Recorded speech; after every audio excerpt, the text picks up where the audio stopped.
अच्छा जी। तो आज की क्लास में हम लोगों ने inequalities and then graphs of inequalities ये दो कॉन्सेप्ट्स कवर करने हैं। ठीक है। तो starting with the concept of inequalities and then graphs of inequalities.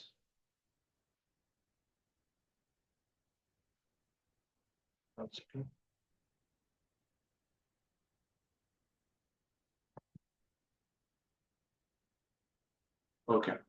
अच्छा जी, जरा आप ध्यान से समझे सारे बच्चे।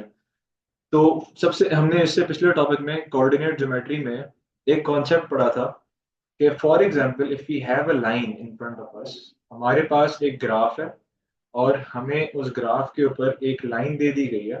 तो हम किसी भी लाइन की इक्वेशन बता सकते हैं। ठीक है।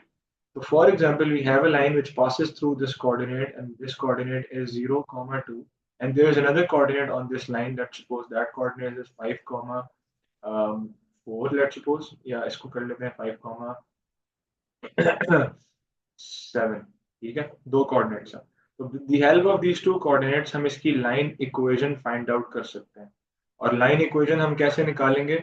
y is equal to mx plus c के हेल्प से। c can be simply seen on the line that the y-intercept of this line is 2। ये हो जाएगा y is equal to mx plus 2 and m can be found simply by using the formula of gradient on the two coordinates given, y2 minus y1, which is 7 minus 2 over x2 minus x1। So your answer would be 5 over 5, which is equal to 1। और आपकी line equation आ जाएगी y is equal to x plus 2। Now what does this line equation mean? ये मैं आपको समझाना चाह रहा हूँ असल में। ये जो लाइन इक्वेशन है ना, जो इक्वल्स टू का साइन है बीच में, ये इक्वल्स टू का मतलब होता है कि जो लेफ्ट हैंड साइड पे है वो राइट हैंड साइड के इक्वल है।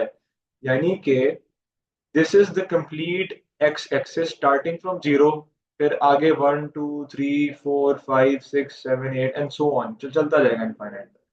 So I can simply, by putting any of the x value in this equation, find out all the coordinates that lie on this line। इस line के ऊपर जितने भी कोऑर्डिनेट्स या जितने भी पॉइंट्स लाई करते हैं, मैं सिंपली x की जगह कोई भी x वैल्यू डाल दूं। जैसे मैं यहाँ पे x की जगह 8 डाल देता हूँ, तो मुझे आंसर मिल जाएगा y is equal to 8 plus 2 और आंसर आएगा y इज इक्वल टू 10। तो आपका कोऑर्डिनेट बन जाएगा 8 comma 10, which means that the coordinate 8 comma 10, this coordinate also lies on this line। तो इस लाइन के ऊपर जितने भी कोऑर्डिनेट्स हमें मिल जाएंगे, that is represented by this equation. ये इक्वेशन जो है ना, ये हमें रिप्रेजेंट कर रही है। ठीक है।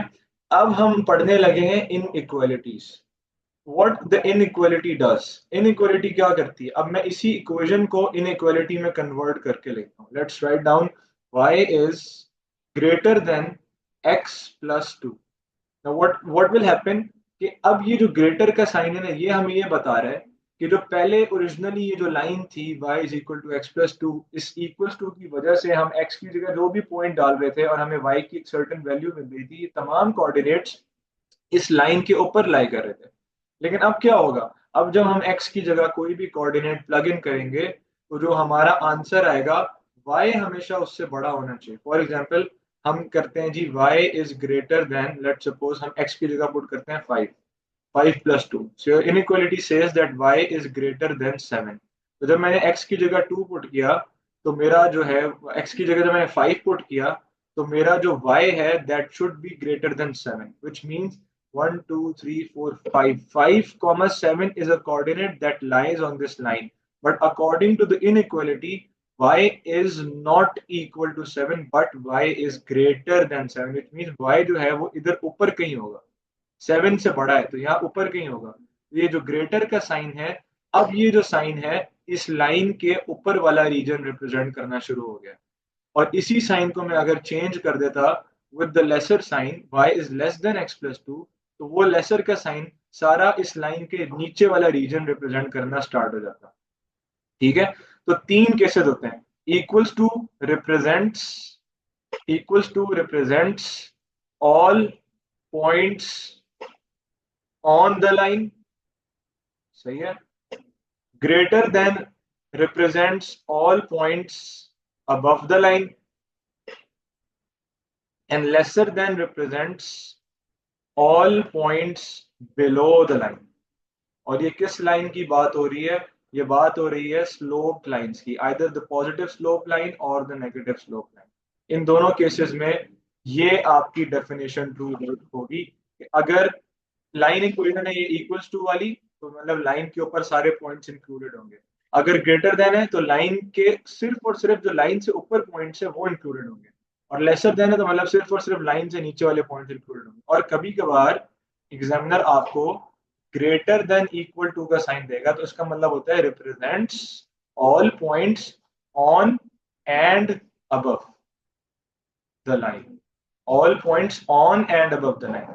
और लेस देन इक्वल टू का मतलब all points on and below the line. अभी हम लोग डिटेल में इसके क्वेश्चंस करेंगे। I am just giving the concept of inequalities, that inequalities का मतलब क्या होता है, अभी हम सिर्फ वो देखते हैं।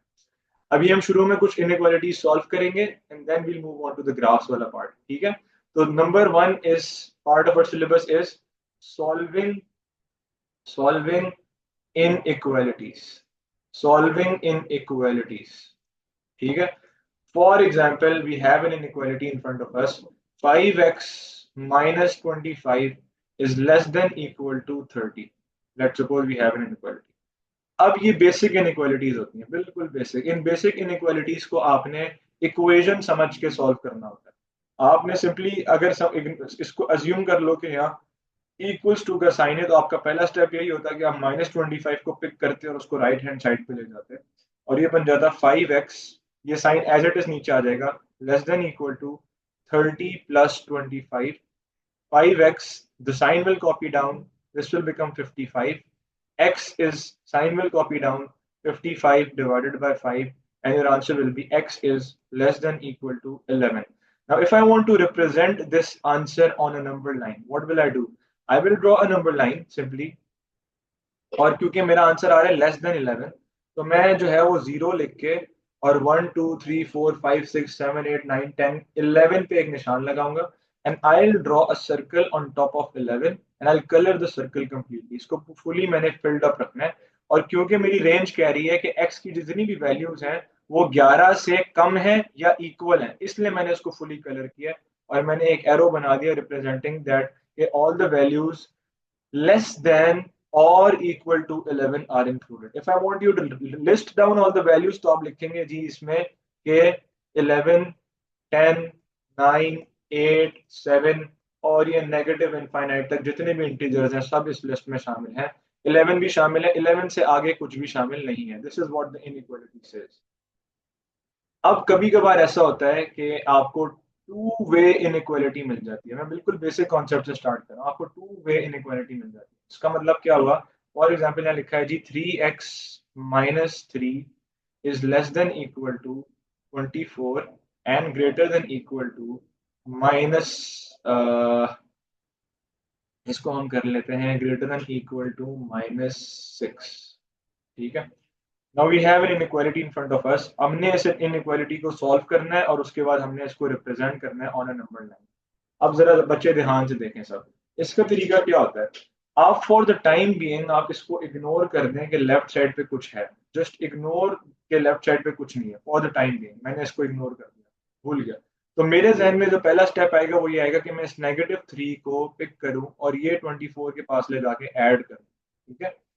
इसी तरह on the other hand, if I ignore the right inequality for the time being, अगर मैं ये इग्नोर कर दूं फॉर द टाइम बीइंग, तो तब भी मुझे पहला स्टेप यही होगा कि मैं इस -3 को लेफ्ट हैंड साइड पे ले जाऊं और ये +3 हो जाएगा।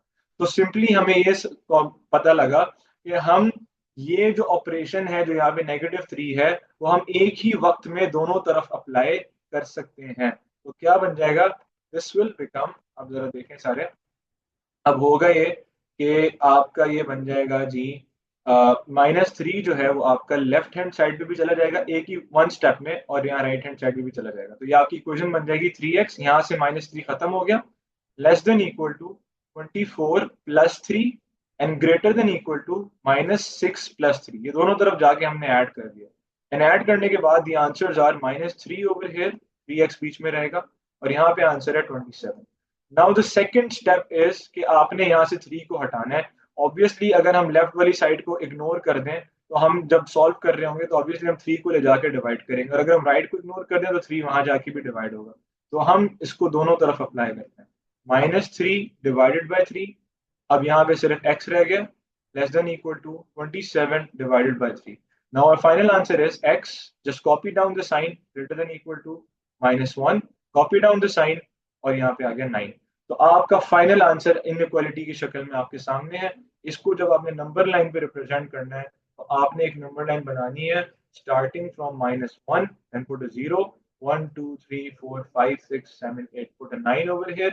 हम देख सकते हैं कि -1 से स्टार्ट हो रहा है और 9 तक जा रहा है, और क्योंकि इक्वल्स टू भी नीचे है विच मीन्स के बोथ आर इंक्लूडेड, तो -1 पे भी एक कलर्ड सर्कल आएगा और 9 के ऊपर भी एक कलर्ड सर्कल आएगा, और इन दोनों को हम कर देंगे ज्वाइन।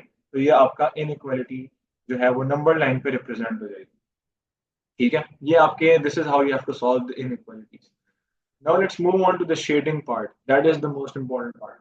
शेडिंग पार्ट में हमारे पास सबसे पहले जो हमारा कॉन्सेप्ट क्लियर होना चाहिए वो ये होना चाहिए कि जब भी आप किसी ग्राफ पे you look at a vertical line, जब भी कोई वर्टिकल लाइन नजर आ जाए तो आपको पता होना चाहिए कि region is either on the right hand side or on the left hand side of this vertical line. If the region is on the right hand side, then you have to represent the region with a greater than sign. And if the region is on the left hand side, then you have to represent the region with the lesser equation with the lesser than sign. ठीक है? Similarly, अगर आपके पास एक horizontal line आ जाती है तो region या तो ऊपर होगा up या फिर नीचे होगा down। ठीक है, तो what you have to do is ऊपर वाला रीजन अगेन किससे रिप्रेजेंट होगा, ग्रेटर देन साइन से, और नीचे वाला रीजन लेस देन साइन से। ठीक है, और तीसरी टाइप ऑफ लाइन होती है जो कि स्लोप लाइंस होती है। स्लोप लाइंस के भी दो ऑप्शन है, या रीजन ऊपर होगा अपर रीजन, या रीजन नीचे होगा लोअर। इसको ऊपर या नीचे पहचानने का आसान तरीका था कि कंसिडर करो कि ये स्टेयर केस है। ठीक है, तो स्टेयर केस के ऊपर वाला हिस्सा ये ऑब्वियसली ऊपर, और ये नीचे वाला हिस्सा बनता है। ऊपर वाला हिस्सा ग्रेटर देन साइन, नीचे वाला हिस्सा लेस देन साइन। तो ये आपके जो है ना तीन पॉसिबिलिटीज होती हैं, थ्री टाइप ऑफ लाइंस होती हैं। ठीक है, आप ग्रेटर देन इक्वल टू कब लगाना है, ग्रेटर देन कब लगाना है, ये मैं आप लोगों को समझाता हूँ। देखो, जब अब हम इसको ग्राफ पे जरा ड्रॉ कर लेते हैं। Now we let's draw a graph over here. ठीक है, now we have a graph in front of us and we have, let's suppose, a dotted line over here, a vertical line, and this dotted vertical line is passing from the point, let's suppose ये 0 है, ये 1 है, ये 2 है, 3 4 5 6 7 8 9 and so on, 1 2 3 4 5 6 7 and so on। ठीक है, ये आपके आ गए जी पॉइंट्स। अब मैंने एक ये डॉटेड लाइन बना दी है, यहाँ पे मैंने एक बोर्ड लाइन बना दी है। ठीक है, एक मैंने लाइन बनाई है जो बिल्कुल 1 से गुजर रही है, और इसका दूसरा कोऑर्डिनेट मैं आपको भी बता देता हूँ। और एक और मैंने लाइन ड्रॉ की है जो 1 से जा रही है और बिल्कुल हॉरिजॉन्टल लाइन है। And there is another line that is passing from the point 6 and that is a dotted line again. ठीक है, so we have so we have different lines, we can see different lines on this graph। इसको label कर लेते हैं। This is line number 1, the horizontal line। This is line number 2, the dotted horizontal line। This is line number 3, the vertical line। This is line number 4, and the slope line is your line number 5। ये आपके पास 5 lines है। ठीक है, और जो reason है जो हमने रिप्रेजेंट करना है वो रीजन है जनाब आपका ये वाला रीजन, इधर मैं लिख देता हूँ R। ठीक है, up the question says, now let's go directly to the question. The question says that this region R is represented represented by 4 inequalities, balkani 5 inequalities, is represented by 5 inequalities। Write down all 5 of them। Write down all 5 of them। ठीक है, now what you have to do is step number 1, जब भी आपको reason given होगा और आपको inequalities निकालनी होंगी, ये क्वेश्चन दो तरीकों से आ सकता है। आपको एग्जामिनर पांचों इनइक्वालिटी दे देगा लिखी हुई और आपको रीजन खुद बनाना पड़ेगा। और दूसरा तरीका आपको रीजन मिल जाएगा और आपको उस रीजन की हेल्प से इनइक्वालिटीज फाइंड करनी होंगी जो जो अभी हम करने लगे हैं सवाल। तो इसमें स्टेप नंबर 1 ये होता है कि जितनी भी लाइंस हैं जिसके जिसके अंदर वो रीजन इनक्लोज हो रहा है तो उसकी इक्वेशंस निकालें। Step number 1, write down equations write down equations of all the lines. Now let's start from line number 1. Let's look at the equation of line number 1. तो लाइन नंबर 1 जो है वो एक हॉरिजॉन्टल लाइन है जो कि y axis पे 1 को कट करते हुए गुजर रही है। तो जब भी एक हॉरिजॉन्टल लाइन आएगी, और इसको याद रखने का तरीका है कि वो y एक्सिस से गुजर रही है और y एक्सिस पे कोऑर्डिनेट है 1, तो आपकी लाइन इक्वेशन बन जाएगी y is equal to 1। That's it. Horizontal और वर्टिकल लाइंस की बेसिक इक्वेशंस होती है। This line equation is y is equal to 1। Now let's look at the line equation of line number 2. Now line number 2 is passing through the coordinate y is equal to 6 and it's a horizontal line as well. ये bold और जो dotted lines है इसका concept अभी हम inequality लगाते हुए समझते हैं। इसकी इक्वेशन होगी basic y is equal to 6। अब देखते हैं इक्वेशन ऑफ लाइन नंबर 3।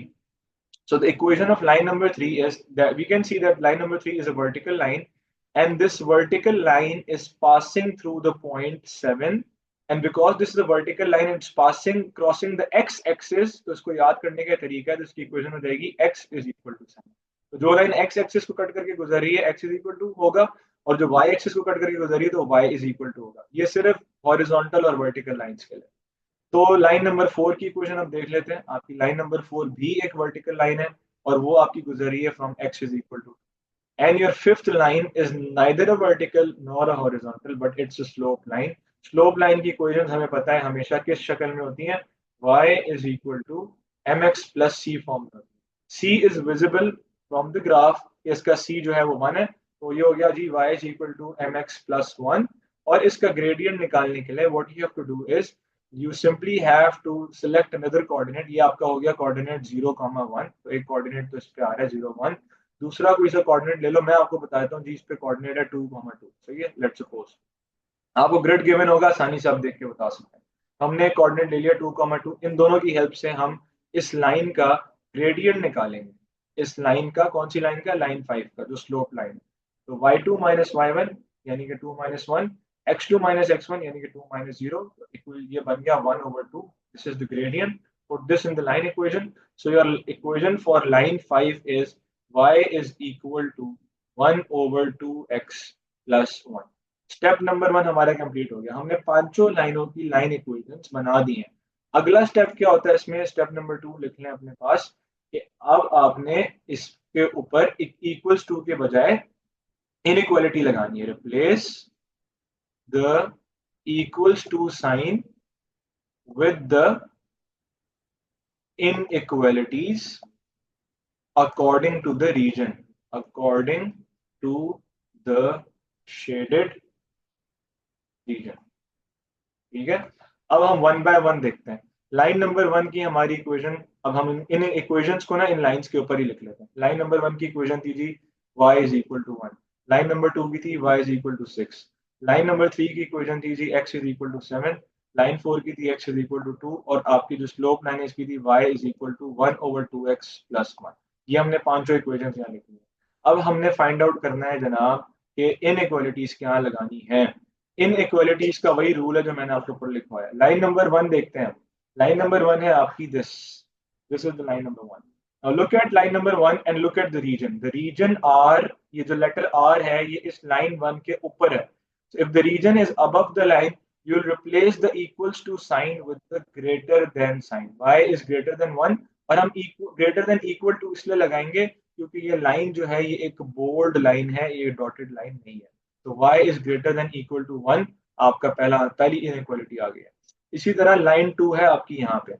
ये लाइन 2 एक डॉटेड लाइन है, और हम अगर गौर करें तो इस डॉटेड लाइन से रीजन आर जो है वो इस लाइन के नीचे की तरफ लिखा हुआ है। नीचे का मतलब होता है कि आपने लेस देन का साइन लगाना है। इक्वल्स टू की जगह पे हमारा y इज लेस देन 6 लिखा जाएगा।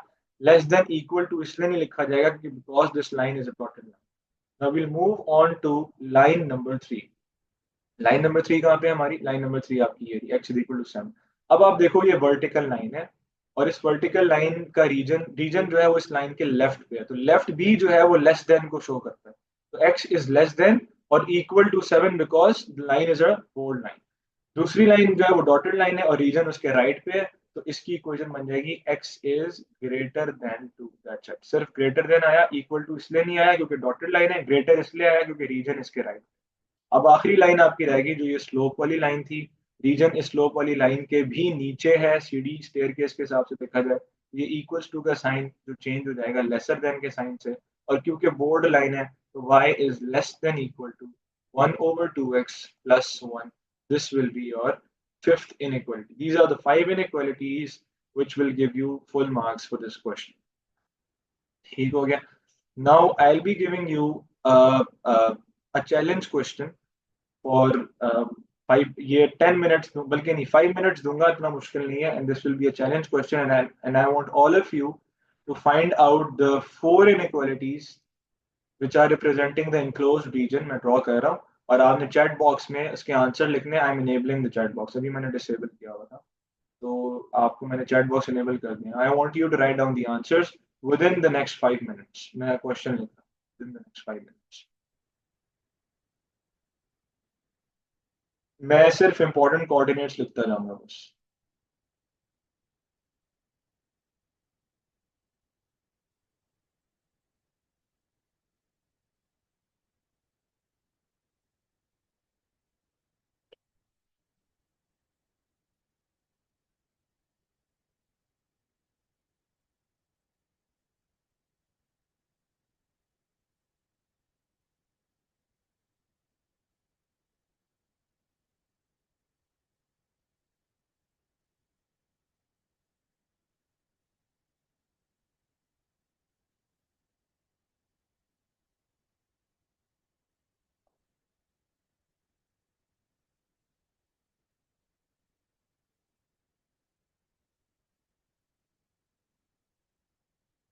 सो the region R is in front of you.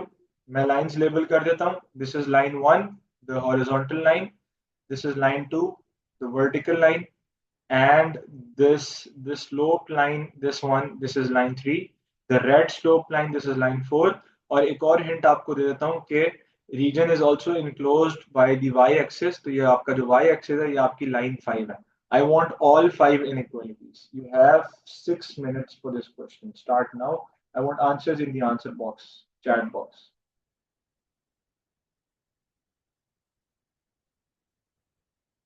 Step 1, पांचों ये जो मैंने पांचों लाइंस लेबल की हैं इनकी इक्वेशंस निकालें। And step 2, apply the inequalities according to the shaded region. Find out all the equation and give your answer in a single chat. अलग अलग आंसर लिखने की जरूरत नहीं है। और ये सिर्फ 8 लिख देना, ये कोई लाइन इक्वेशन नहीं होती आदि। अगर हॉरिजॉन्टल लाइन है तो y इज इक्वल टू 8 उसकी लाइन इक्वेशन होती है, और रीजन उसके नीचे है तो लेस देन का साइन लगेगा, और बोर्ड लाइन है तो लेस देन इक्वल टू का साइन लगेगा। पूरे कंप्लीट आंसर्स दें, 5 मिनट ले 6 मिनट लेंगे, जल्दी नहीं है। शाबाश।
आदि ये x इज इक्वल टू 5.8 कहाँ से आप लेकर आए हो, जरा मुझे समझाओगे। x इज इक्वल टू 5.8 जो आ गया, x की लाइन बिल्कुल 6 के ऊपर से गुजर रही है, तो ये अपनी तरफ से 5.8 ना बनाओ, जो वैल्यूज दी हुई है उनको फॉलो करें, इतने ज्यादा मैथमेटिशियन ना बने।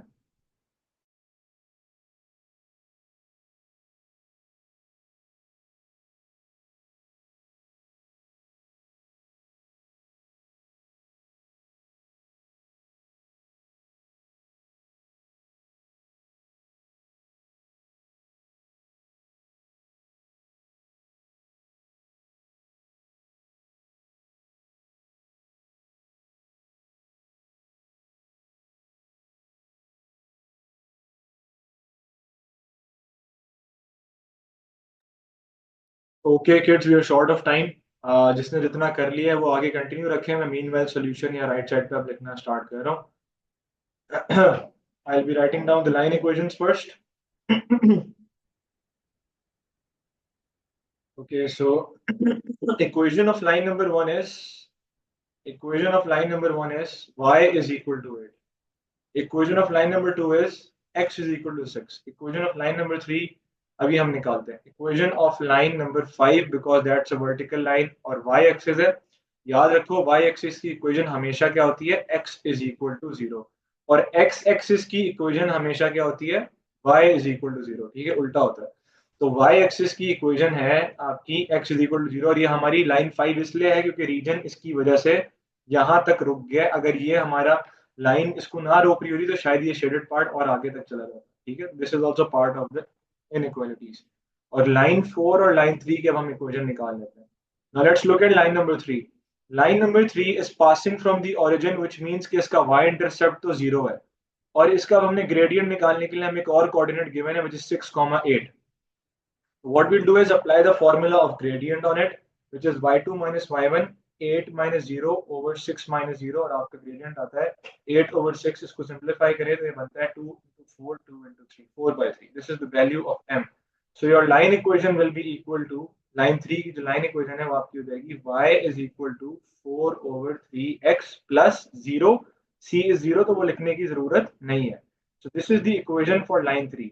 And the equation for line 4, line 4 is passing from the coordinate 2. इसका y intercept 2 है, यानी कि y is equal to mx plus 2 होगा. m निकालने के लिए आपके पास दो कोऑर्डिनेट्स हैं, एक 0,2 है और एक 2,0 है. तो y2 minus y1 is 0 minus 2 and x2 minus x1 is 2 minus 0. तो ये minus 2 over 2 आ जाएगा और आपका आंसर बनेगा -1. तो लाइन इक्वेशन आपकी आ गई y is equal to minus x plus 2. This is the equation for line number 4. तो आपका स्टेप नंबर 1 हो गया, आपको जो है वो पांचों लाइन इक्वेशंस मिल गई जिनको मैं स्क्वायर में लिख रहा हूँ, ये पांचों लाइन इक्वेशन. अगला स्टेप, अब आपने इनके ऊपर लगानी है इनइक्वालिटीज. तो लाइन 1 देखें आप, y इज इक्वल टू 8 वाली लाइन. ठीक है, y इक्वल्स टू 8 वाली लाइन कौन सी है आपकी, ये वाली लाइन, और रीजन जो है वो इस लाइन के नीचे है, तो हम यहाँ लिख देंगे y is less than equal to 8. Line 2 आपकी है the dotted line, the vertical line, and the region is on the left hand side of this line, क्योंकि ये जो आर है हम देख सकते हैं वो इस लाइन के लेफ्ट पे है, ऑब्वियसली राइट पे नहीं है. लेफ्ट का मतलब लेस देन, और डॉटेड लाइन का मतलब सिर्फ लेस देन, तो x is less than 6, that's it. Third line is this, y is equal to 4 over 3x, यानी ये कौन सी वाली लाइन, ये स्लोप वाली लाइन, और रीजन कहाँ है, इसके ऊपर है. तो इसकी इनइक्वालिटी क्या बन जाएगी, y is greater than equal to 4 over 3x. Greater का साइन इसलिए क्योंकि रीजन ऊपर है, ग्रेटर देन इक्वल टू इसलिए क्योंकि लाइन बोल्ड है. Line number 5, the y-axis region is on the right hand side of the y-axis, so the inequality will be x is greater than equal to 0. This is the fourth inequality. 1 2 3 4 हो गए, और आखिरी है आपकी ये वाली line equation, जो कि ये ऊपर से नीचे आ रही है और रीजन इस लाइन के ऊपर है, इस तरफ है, ऊपर है इसका मतलब, which means के the inequality for this line will be y is greater than equal to minus x plus 2. This is the answer for this question. ठीक हो गया. तो that's all for the graphical inequalities part today. सही है. अब हम लोगों ने जो हमारी अगली क्लास है, आज की क्लास थोड़ी शॉर्ट इसलिए क्योंकि I am short on time. हमारी अगली क्लास में will be starting graphs of functions, graphical solutions without any delay. अब हमारा कोऑर्डिनेट ज्योमेट्री का कॉन्सेप्ट कवर हो गया. इनइक्वालिटीज का हम ऑलरेडी कर चुके हुए थे, एक दफा दोबारा रिवीजन हो गई है, तो इसलिए अब हम फर्दर इस पे ज्यादा डिटेल में नहीं जाएंगे। अब जब हम कोर्स कवरेज के बाद जब हम टॉपिकल्स और पास्ट पेपर्स करेंगे तो इंशाल्लाह ये कॉन्सेप्ट दोबारा दोबारा रिवाइज होंगे। Now will be starting the most important part, that is graphs of functions and graphical solution. तो बड़ा जरूरी है, मैं बार बार इसलिए इसको जरूरी कहता हूँ क्योंकि पेपर 2 में 12 से 13 से 15 नंबर तक के सवाल इसके ऊपर ग्राफ्स ऑफ फंक्शंस पे लाजमी हर साल आने ही आने होते हैं, और उसमें ये कोऑर्डिनेट ज्योमेट्री, इनइक्वालिटीज, फंक्शंस, इन सब के कॉन्सेप्ट इन्वॉल्व होते हैं जो कि हमने अभी तक कवर कर लिए। फंक्शंस नहीं किया, बाकी सारा कर लिया। अब हमारा अगला जो है ना target, that is graphs of functions in the next class, which will be tomorrow, no, not tomorrow, which will be on Wednesday, same time at 8 p.m. inshallah. So see you guys in the next class. Allah Hafiz.